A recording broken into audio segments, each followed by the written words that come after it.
त्रैलोक्य मनोरंजन पंडा। मो घर छणघर। मो बापा ना भागीरथी पंडा।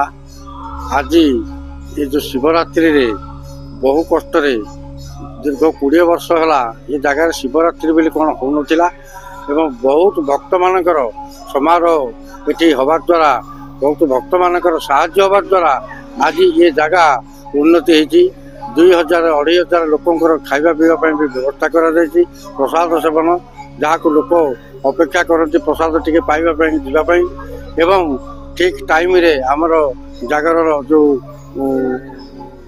उद्यापन हुए जगार उठब 9:07 जगार उठब 9:07 जगार उठी सारा पर लोक प्रसाद सेवन करेंगे आ भक्त मैंने हस खुशी जी आउ समस्त भक्त मान समारोह रे आज एत सुंदर परिवेश ये जगह करी बहु कष्ट बहुत दुख एवं बहुत पिला मानकर मोर साहाय्य रे मु आज ये जगह बहुत प्रकार उन्नति करी आगू भी करी आपण मानकर सहयोग आपणकर भक्ति आपणकर उदाहरण रहिले मु सब प्रकार आपन को साहाय्य करी जगार महत्व रखी एवं ए जगार महत्व आगू को बहुत उच्च कोटीर हम बोली भी संभावना कर।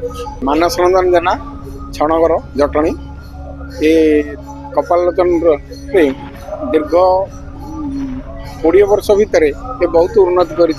प्रथमे स्वर्गत भागीरथ पंडा एको पातालकुटा ठाकुर को पूजा अर्चना करी करुले पूरा जंगल एरिया थिला। तापर तांको पुओ हमर मनोयना ये सब तार तत्वावधान नहीं करला परे 20 वर्ष भितर बहुत उन्नति कराई। बर्तमान एटी दोली पोखरी यज्ञ मंडप ये सब कराई। जदि सरकार तरफ ये तत्वावधान करा जाता ताले आउरी उन्नति होता। ये ग्रामवासी सहयोग सब भक्त मानकर दान से जहाँ उन्नति होगा कथा ए पर्यंत बहुत किसी आज शिवरात्रि रे ये पाखापाखि 2000 लोकंर समागम प्रसाद सेवन व्यवस्था ये सब करा जायछि। तेणुक जदि आउ अन्य माने सरकार तरफ सहयोग भक्त मान सहयोग मिल ये आउरी गोटे भल पर्यटन स्थली परिणत हो पार।